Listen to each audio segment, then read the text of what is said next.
Hello viewers, thanks for joining us yet again. Yes, this is theTube and that's our lineup. What's Google Inbox and is it the next email revolution? Israeli startup converts any website into a unique social network. The web series that teaches economy to us stupids of the world. Web campaign featuring cursing little girls takes the web by storm. Taylor Swift, she tops the charts with a ridiculous mistake. The Social Watch and more. Let's get loud. Loud. Okay, let's start with the big question. Are you happy with your email and how it all works? Well, no, you're not, and neither is Google. The tech giant announced an ambitious project called Inbox, a new way to manage your Gmail. We get more emails now than ever, says the Inbox team in their announcement blog spot. Important information is buried inside messages, and our most important tasks can slip through the cracks, especially when you're working on your phone. Inbox uses a system of smart features to tame the beast. It bundles related emails into single topic threads and even adds relevant information. It gives you the ability to snooze emails. It pulls out important info from certain emails so you don't have to open them at all. Well, just watch. To everyone. Subject: an email about email. We love email. But too much of anything can be overwhelming. And it seems like everything these days, every impulse buy, every trip, and pretty much every person you talk to makes more email. So we built Inbox, an inbox that works for you. Inbox lets you add your own reminders to help you get things done. It bundles similar messages together and highlights the important stuff. Inbox is a way to get back to what matters. Come try it with us.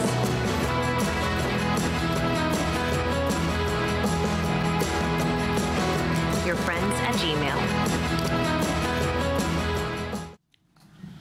Okay, if they succeed, Google can change email forever once again. And who wouldn't like that? Well, Edward Snowden. That's who. Facebook and Twitter are essential tools for social marketing, but user engagement on those networks doesn't necessarily translate into more visitors to a site or a business. Israeli startup Spot.im wants to solve that problem by making it possible to turn any site into a social network with 2 lines of code. Seriously? Yes, and very much so. Check the video. I'll wait for you here when you're back. Content is king, especially on the web. Great content on your site makes people come back to it every day.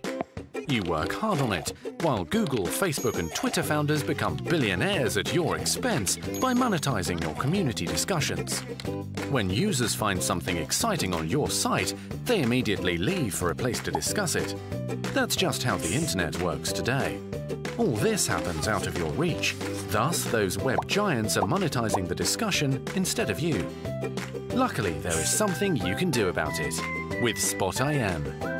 Spot.im turns your website into a social network focused solely on you.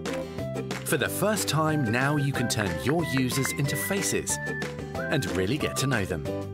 By keeping the social traffic on your site, you finally start ruling your domain and get your share back from the internet.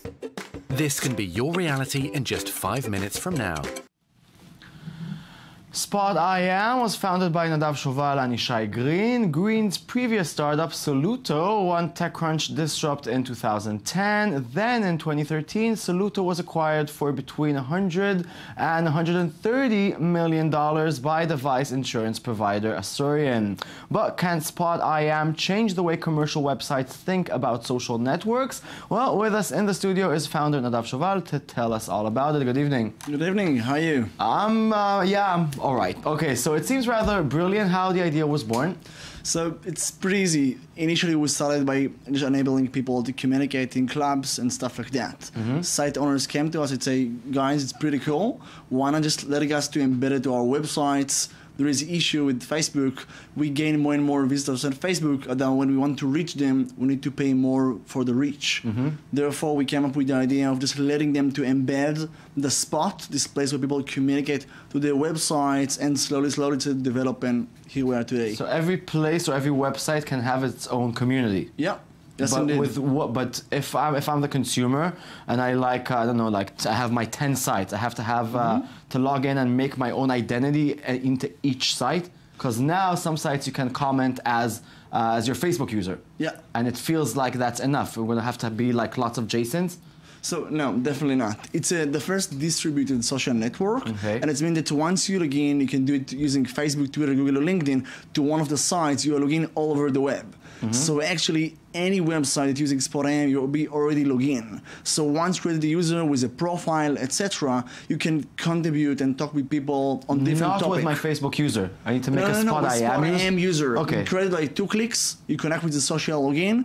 We identify that you're a real person and not like a robot or something.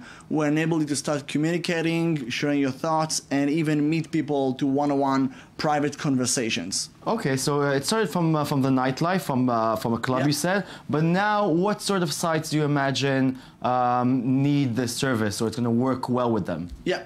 So today we have brands like Time Out, the global one, or Red Bull, and like thousands of other ones that use it for like different niche. We have sites about politics, about food, music, and even about cannabis. So it really depends. What we really understood is just by putting the code in the side, we literally like reveal hidden communities. So it could be about any topic. Okay, because I can understand why the business would want to have this model part of it. Why would me, as a consumer that already has all these accounts, what do I gain from it? Oh, simple. Why do you use WhatsApp? Use WhatsApp to communicate with your friends. Why use Facebook? Because it duplicates your real life to the digital one. With SpotIM, it's all about the things that you love. There are people around it in the same time. We just enable you to meet them. Set two. Each one of us has his own like passion vertical, something that you really like and love to talk about. And we just enable you to share your thoughts with people like you.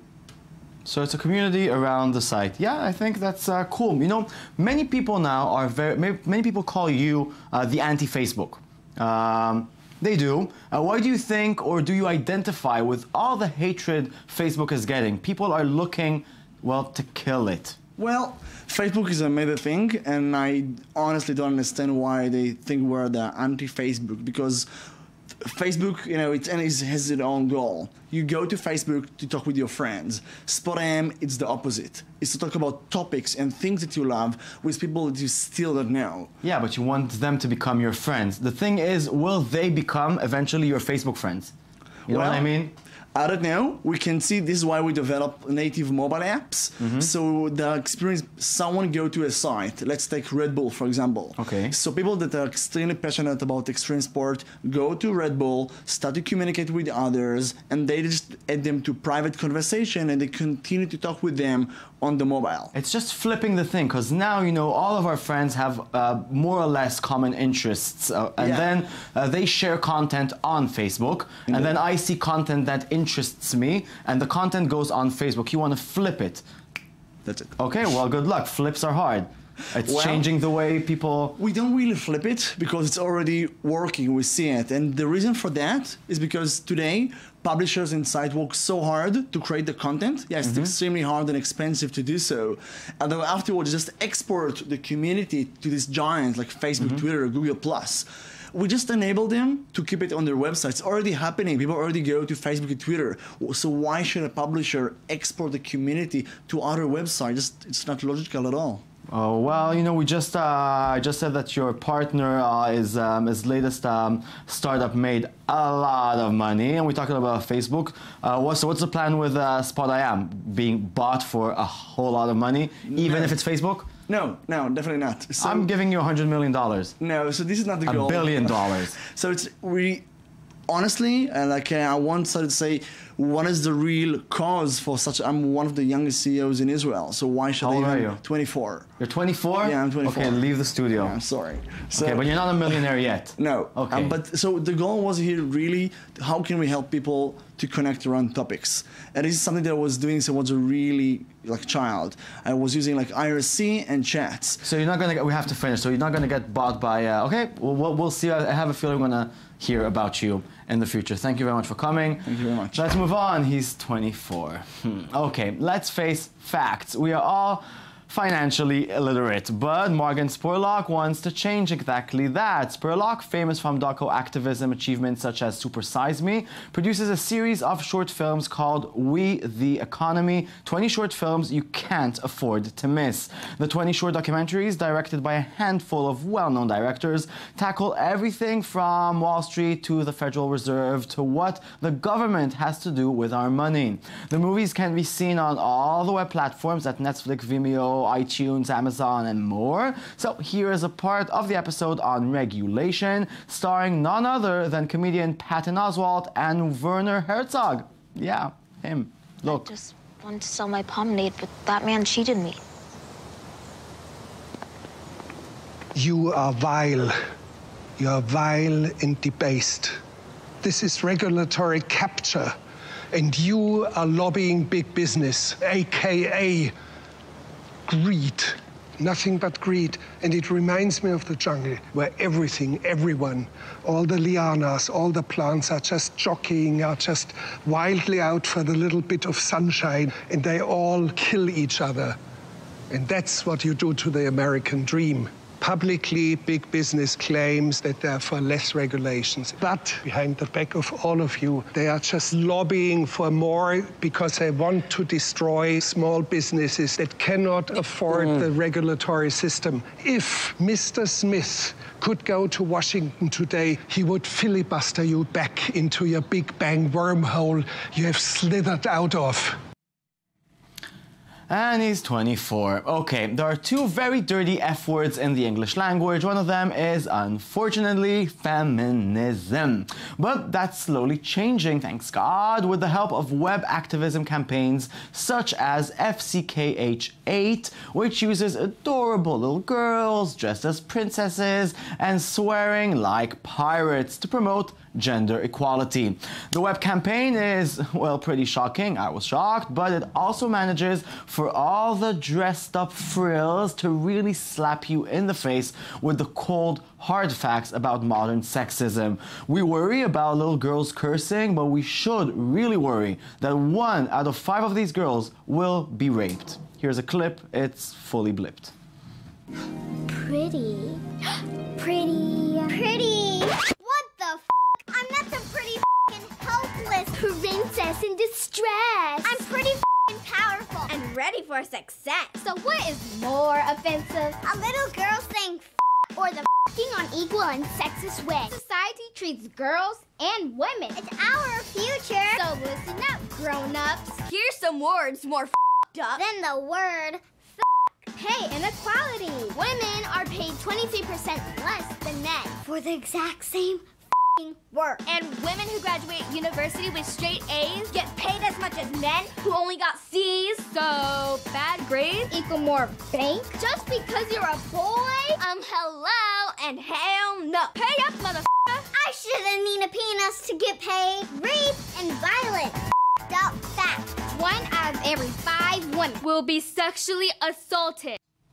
Good cause, I'm never gonna have children. And now there's a new Taylor Swift song, and it's not that bad. Some sort of glitch in the Canadian version of iTunes Tuesday morning led to the release of what seemed initially like a new track from her album. But the track, currently titled Track 3, is nothing more than 8 seconds of static. That, however, didn't stop Swift's legion of fans from taking it straight to #1. Up until yesterday, the 8 seconds of, well, white noise remains at #1, where it sits just ahead of course, 2 other songs from Taylor Swift. Yes, top of the charts is officially dead.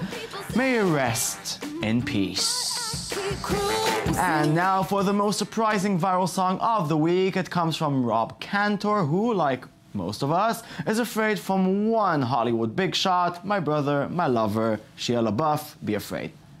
In the woods, there's no one around and your phone is dead.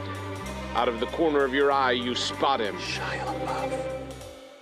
He's following you, about 30 feet back. He gets down on all fours and breaks into a sprint. He's gaining on you. Shia LaBeouf.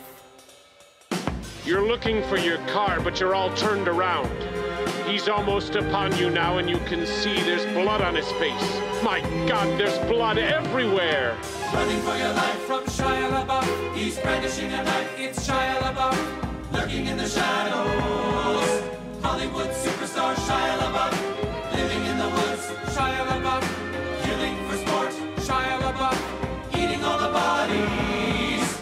Actual cannibal Shia LaBeouf. Now it's dark, and you seem to have lost him. But you're hopelessly lost yourself, stranded with a murderer. You creep silently through the underbrush. Not funny. And that's it. This show is over. Thanks for watching. If you miss us, you can log to our Twitter and our Tumblr. It's thetube24. We'll be here on Monday. You can join our weekend edition all weekend. And always remember, all generalizations are false, including this one.